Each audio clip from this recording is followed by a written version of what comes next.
Nah itulah kenapa pentingnya ta'aruf itu bersih daripada maksiat.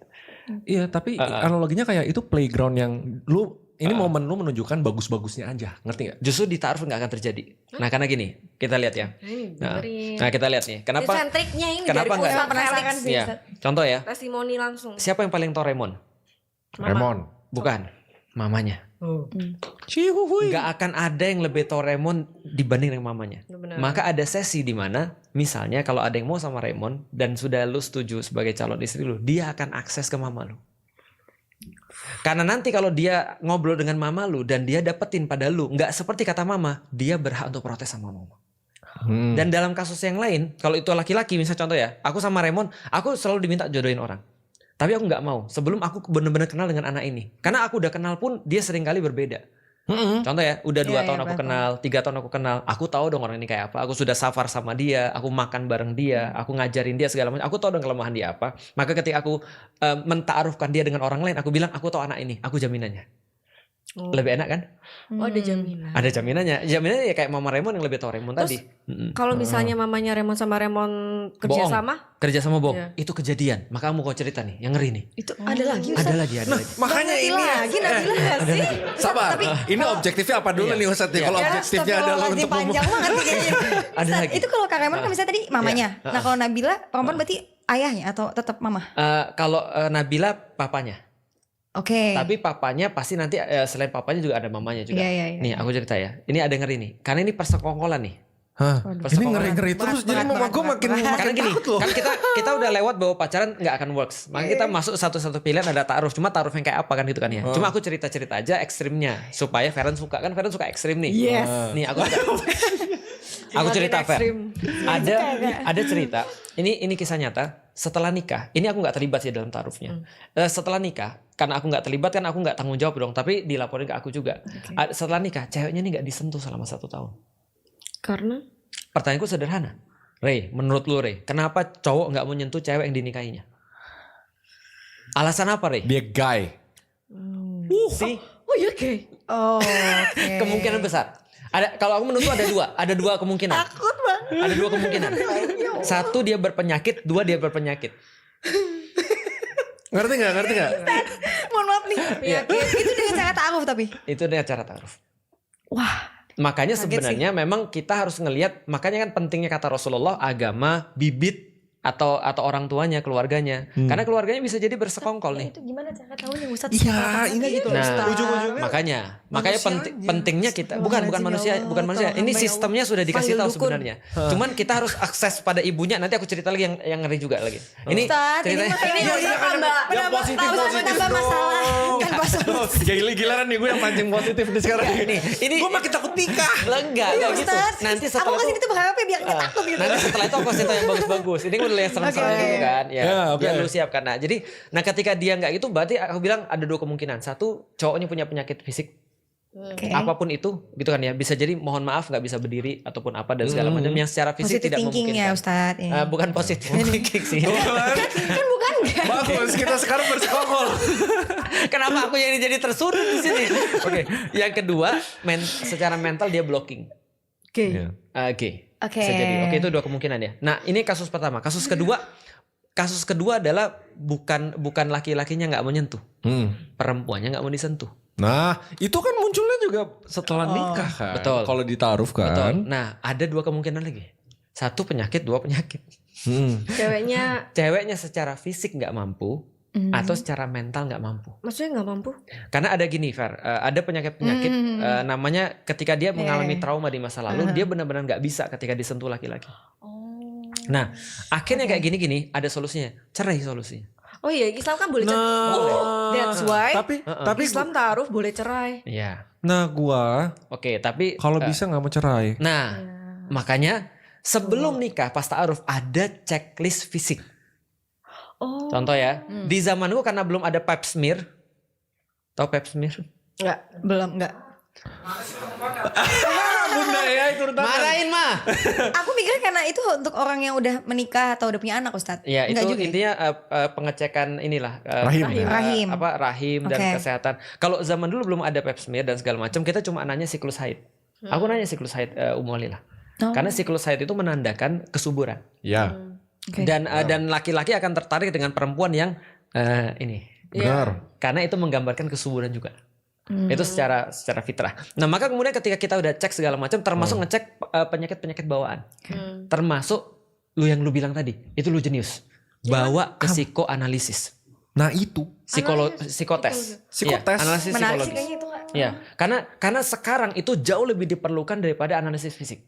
Sabar, kalau fisik, cewek nanya ke cowok kamu bisa berdiri nggak gitu? Iya. Serius. Itu pas maaf ya Ustaz, pas taruh boleh nanya kayak gitu. Boleh banget. Serius? Kalau dia tersinggung gimana Ustaz? Harusnya sih tidak. Kalau dia tersinggung berarti dia refleks. Karena gini, nah bayangin ya. Tapi mungkin bahasanya kali ya. Kalau bahasanya gue kayak kamu bisa berdiri nggak? Kamu berdiri nggak? Nah itu. Ini kan biar Bisa nggak sendiri Kan gitu? bisa dibahasakan. Apakah kamu ada permasalahan gitu kan ya, yang perlu diceritakan? Tapi Ustaz, berarti kalau misalnya nanya kayak gitu lewat chat, WA. Lewat chat atau lewat orang tuanya. Tapi juga harus boleh. di capture terus ditunjukin Ustadz lagi. Enggak sih, yang penting untuk yang nikah aja. Dan kebanyakan contoh misalnya kayak Nabila misalnya. Kalau ada yang suka sama Nabila kan nggak bisa.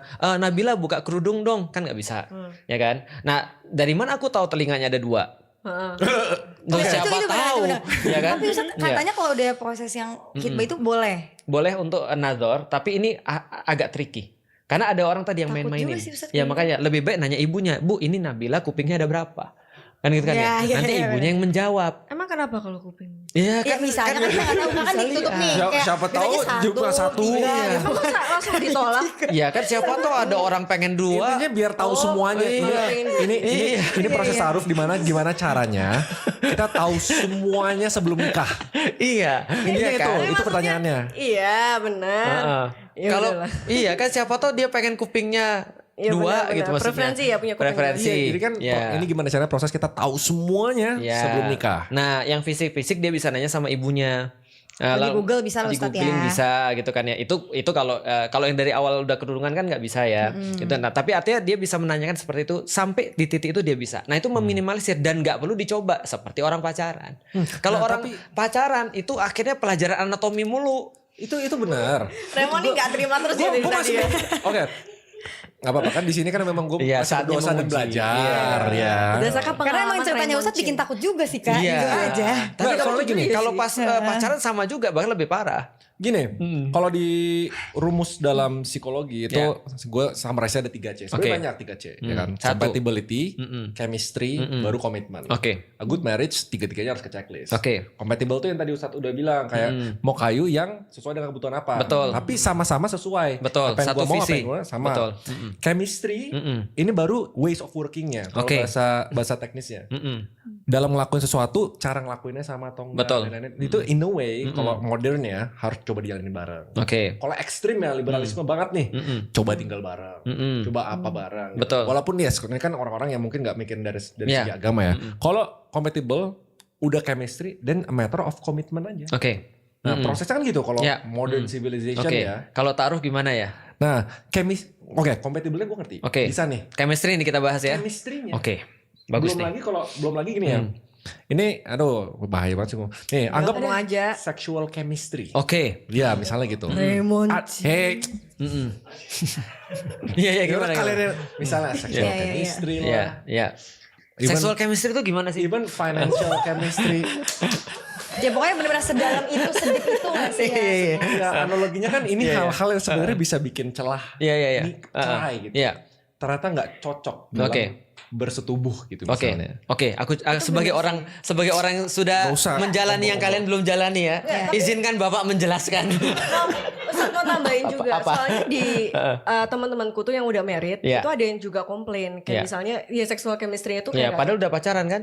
udah pacaran. Iya, Iya. makanya. Nah, itulah kenapa. Yang itu belum pacaran kali. Maksudnya belum di luar nikah nih. Iya belum di luar nikah. Jadi pas Tapi nikah, pas akhirnya bersetubuh baru kayak baru ya, ternyata tahu. nggak suka. Iya. Iya, nggak oh cocok. ternyata apa yang nggak cocok? Waduh, kamu nggak nanya detail gitu ya? Iya, harusnya kamu tanya. Tapi maksudnya, ya, kayaknya Raymond lebih paham. tapi misalnya simpel, misalnya kayak gini nih. Enggak, apa. Belum lagi financial chemistry. Iya. Oh, itu Chemistry benar. dalam membuat keputusan finansial. Betul. gitu loh. Mm-mm. Kalau pacaran yang terbuka banget, rekening bareng lah. Oke, Gitu. nah oke kita bahas satu-satu chemistry ya. Nah chemistry gini, aku pernah mendapatkan satu penelitian menarik. dari satu neuroscience. Dia lagi membahas tentang chemistry ini adalah tentang benar-benar chemistry, hormonal chemistry. Jadi dia bahas tentang kenapa keluarga-keluarga banyak tidak bahagia dan banyak kemudian cerai. Tahu nggak dibilang apa? Dia cari mana-mana nggak dapet. Suatu waktu ketika dia lagi pulang kampung ketemu dengan neneknya, nenek cuma bilang gini, karena kalian terlalu cepat naik keranjang. Itu kata neneknya. Kalian terlalu cepat nge-seks. Gampangnya kayak gitu ya. Ya. Nah dia bilang, dia mikir ini kayak ngomongan nenek-nenek biasa sih. Tapi ketika dia cari tahu lagi, dia bilang ini bisa jadi solusinya. Aku udah pernah cerita belum tentang hormonal. Jadi laki-laki kan testosteron. Perempuan kan gak ada testosteron. Atau testosteron gak sebanyak laki-laki kan gitu kan ya. Nah testosteron ini ternyata adalah inhibitor daripada oksitosin. Secara chemistry, oksitosin adalah hormon pengikat antara laki-laki dan perempuan. Jadi ketika kita lagi cuddling yang sudah halal ya, kita lagi cuddling, kita lagi kemudian mohon maaf making love dan segala macam, itu yang muncul hormon oksitosin tuh seharusnya. Bagi laki-laki oksitosinnya nggak muncul ketika making love, ketika dia masih punya testosteron. Karena testosteron adalah inhibitor atau penahan daripada oksitosin. Nah ternyata testosteron akan drop turun ketika dia sudah punya komitmen. Itu pembelajaran hormonalnya. Jadi ketika laki-laki sudah punya komitmen nih, testosteronnya turun. Petandanya apa? Dia malas untuk melakukan hal-hal yang nekat-nekat. Karena testosteron itu yang membuat laki-laki jadi laki-laki. Ngerti. Bodoh. Iya ngerti. Testosteron hormon bodoh tuh. Tapi kalau nggak ada testosteron gue nggak bisa ngembang ototnya kalau nge-gym. Bener. Gimana dong? Bener. Itulah kenapa nge-gym itu sebelum nikah lebih bagus. Kalau setelah nikah berkembangnya nggak separah orang yang belum nikah karena testosteron masih tinggi. Tapi testosteron ini hormon bodoh karena dia melakukan segala sesuatu nekat. Itu bener. Gitu kan ya. Nah jadi apa ya hormon yang membuat laki-laki jadi laki-laki dia Dari coba caveman. Simpelnya kalau testosteron lagi tinggi itu betul. kayak wah banyakan gula lah. Gitu loh. Nah ketika dia udah nikah komitmen langsung drop. Begitu dia drop dia bisa munculin oksitosin. Artinya making love bagi laki-laki sebelum nikah dengan sesudah nikah itu beda banget. Karena sebelum nikah nggak muncul ikatan, sesudah nikah muncul ikatan. Tapi gimana tuh kayak teman-teman sama cerita-cerita Iya, yang temen. anggap they save it till marriage. Ya. Tapi gue juga nggak dikit denger ceritanya. Iya ternyata nggak compatible. Nggak chemistry-nya tuh nggak sexual chemistry-nya is not there. Oke. Dan to the point itu big deal enough. Gue nggak bisa nih lanjut. Nah kalau jadi gini, ketika aku mempelajari tentang sexual intercourse, itu problematikanya ada dua tuh. Satu penyakit, dua penyakit. Tapi enggak sih Ustaz. Apa? Soalnya yang aku dari cerita temanku itu, dia kayak beneran yang kayak nggak bisa ngerasain nafsu gitu loh sama itunya. Tapi dia sama orang lain tuh bisa. Nah, Nggak tahu orang yang terakhir. Maksudku, tapi paham nggak sih maksudku? Dia tuh Aku paham. sama mantannya tuh bisa gitu. Aku Misalnya paham. Waktu nikah dia sama suaminya tuh nggak bisa. Aku paham banget. Apakah karena terlalu sering melihat yang bukan yang haram gitu Ustaz. Jadinya betul. yang di rumah itu yang halal nggak terlihat indah. Keren banget. Enggak, ini aku serius nanya. Ini benar. Sih kayak. Ya, di dalam Al-Quran dikatakan gini, fazayyana lahumu syaitanu a'malahum. Oke. Syaitan itu kerjanya adalah memake up keburukan-keburukan menjadi sangat-sangat menarik sekali. Tapi begitu dia lakukan, dia nyesel banget. Dan menutupi kemudian yang sah ini jadi nggak menarik. Makanya kalau orang mohon maaf ya, kebanyakan nonton film porno atau kebanyakan kemudian berfantasi, dia nggak jaga pandangan terhadap kemudian yang bukan lawan jenis, maka Allah akan mencabut kenikmatan terhadap yang halal, lalu kemudian yang maksiat menjadi kemudian menarik bagi dia. Itu ngeri banget tuh. Nah makanya Ustaz gimana itu? Nah, berarti kita masuk nih, udah 1 jam. Iya, tadi gua Memang tanya timekeeping. kita ajak Nabila supaya bisa lebih daripada 1 jam. Padahal kita belum bahas hijrahnya Nabila loh nih. Selesai podcast tetap bisa ini nggak sih Ustaz? Oh bisa dong. Nah, Karena ini oke. antara Iya. Nah, kita masuk ke berikutnya. Berarti apa yang kemudian menjadi penjamin antara compatibility, chemistry, sama satu lagi adalah apa tadi? Komitmen baru. Komitmen.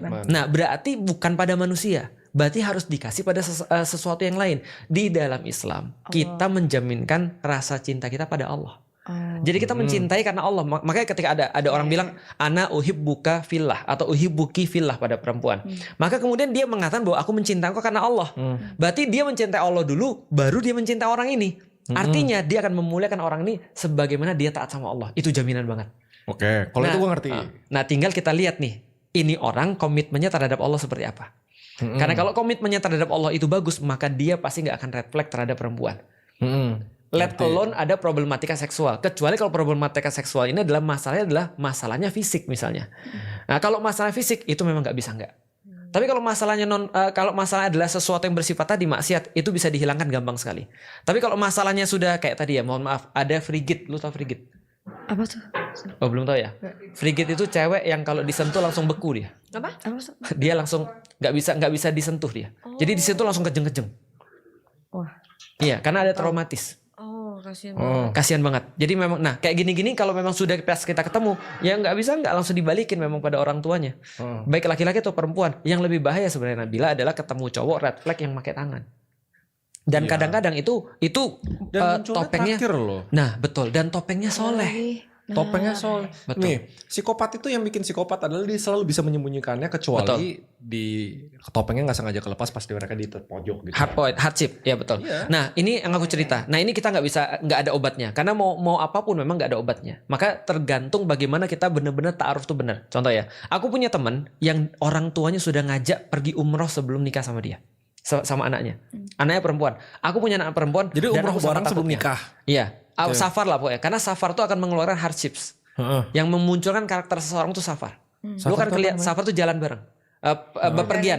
Bepergian jauh. Itu benar. Nah, itu benar. Iya, itu memberikan Ada tuh di teori relationship-nya tuh. Nah, itu bareng. di dalam Islam diatur tuh. Ketahuilah sikap asli temanmu dengan cara satu, masuk ke dalam kamarnya. Yang kedua, ajak dia safar. Yang ketiga, ajak dia bermuamalah, bisnis. Itu orang akan kelihatan aslinya kayak apa. Ustadz boleh pakai bahasa bayi nggak? Oke. Orang akan kelihatan kalau dia lagi susah. Salah satu susah itu adalah ketika dia berpergian jauh. Nah maka temanku ini, karena dia punya anak perempuan, aku juga punya anak perempuan, aku sama khawatirnya dengan Nabila. Bahkan aku lebih khawatir mungkin karena aku justru adalah bapaknya yang harus bertanggung jawab. Nah aku juga mungkin akan ngajak dia pergi umroh atau pergi manapun lah kira-kira gitu. Nah ketika aku kemudian pergi terus kemudian umroh dan segala macam, aku ngelihat anak ini seperti apa. Aku tahu kira-kira sifatnya apa. Maka yang melakukan fit and proper test terhadap anak perempuannya itu adalah bapaknya. Calon anak perempuannya itu bapaknya. Karena bapaknya tahu modus-modus laki-laki. Ngerti. Nah maka ketika contoh ya, tapi problemnya adalah pernah terjadi sudah diajak pergi umroh, udah diajak safar, dia udah ngerti ini cowoknya siapa, ternyata masih red flag. Nah itu. Nah itulah makanya di dalam Islam disediakan cerai. Karena kita nggak bisa bertahan sama yang red flag.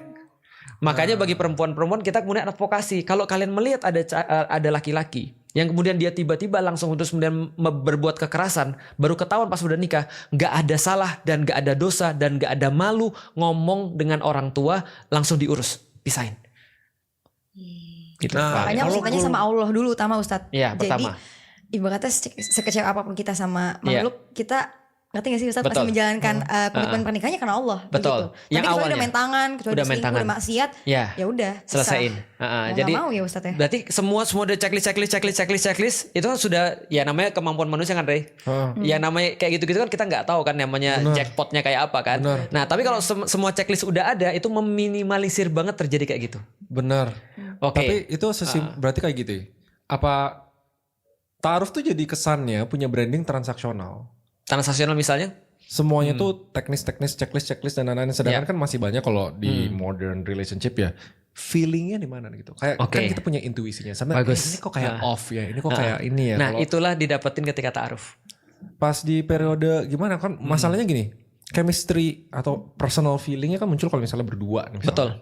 Ini kan berdua ada mama gitu misalnya. Betul. Kalau berdua ada mama, gue selalu menampilkan yang terbaik dari sisi Ya, gue. betul. Iya nggak, Ma? Iya, betul. Nah, tapi kalau nggak ada mama baru bajigur-bajigurnya gue keluar. Ya. Gitu. sifat asli manusia sebenarnya adalah waiting tresno jalaran soko kuliner. Apa artinya Feren?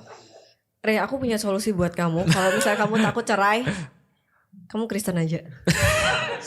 Justru Lihat ini gimana dia nggak di cancel. problemnya justru di situ. Problemnya adalah di dalam Kristen karena nggak ada cerai, mereka harus bertahan selama-lamanya dengan seorang yang salah. Tapi udah Kalau pacaran salah. berkali-kali. Nah, itu problem yang lain lagi. Karena di dalam Kristen kan tidak boleh berzina kan. Lah kalau Sama, pacaran nggak boleh berkali-kali kalau sampai di titik itu kan problem juga tuh. Nah, artinya sebenarnya kita perlu solusi yang tidak ada masalahnya. Jadi menyelesaikan masalah tanpa masalah.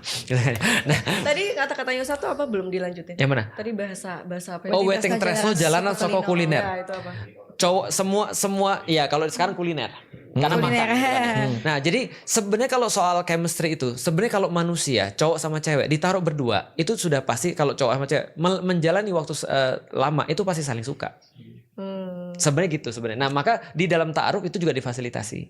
Jadi bukan berarti kemudian tidak bisa ada momen-momen di mana kita menemukan perasaan itu. Simpelnya gini, ta'aruf tuh berarti berprinsip menyukai apa yang kamu pilih, bukan memilih apa yang kamu sukai. Gitu. Jadi karena sudah dipilih, karena sistemnya sudah begini, lama-lama kita belajar untuk menyukai apa yang kita pilih. Betul. Gitu. Jadi memilih apa yang kamu sukai, lalu menyukai apa yang kamu pilih dan bertanggung jawab atas itu.